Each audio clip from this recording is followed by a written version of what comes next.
Ipalang mo to kay Lord. Lord, help me to start again with you. At tayo ay nasa episode number 7 na.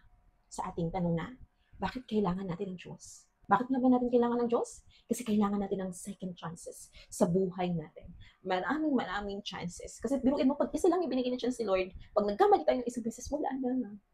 So, kailangan natin ng second chances. Kung ikaw yung napagsarahan na ng pinto, as in closed door na, at hindi ka na makabalik, kay Lord, naghihintay siyang bumalik ka. You need second chances? Kay Lord, matatagpuan mo yan. Imagine, lahat tayo nagkakamali. May mga ibang tao na hindi na nagbibigay ng chance. Pero ang Diyos, handa siyang magbigay ng second chances sa buhay natin. Dahil ang Diyos ay nagbibigay ng totoong kapatawaran. Totoong kapatawaran at panibagong simula. That's good news for us. Nadapa ka, pero kay Lord, ibabangon ka niya.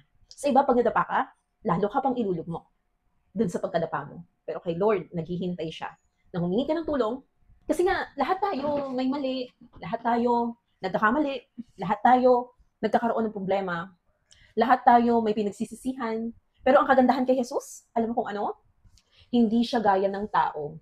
Hindi niya ini-stamp sa noo mo yung mga pagkakamali mo. Hindi niya tinatatak sa'yo yung past mo. He restores, He heals, He rebuilds. Kaya kung feeling mo hindi ka na worthy, ikaw yung hinahanap niya. All you need to do is ask, Lord, help me to start again with you. Lapit ka lang kay Lord. Alam niya yung pinagdadaanan mo. Alam niya yung nakaraan mo at alam niya ang future mo. Kaya help me to share this video sa kakilala mo na alam mo ng langan ng chances sa buhay niya. Yun lang. God bless.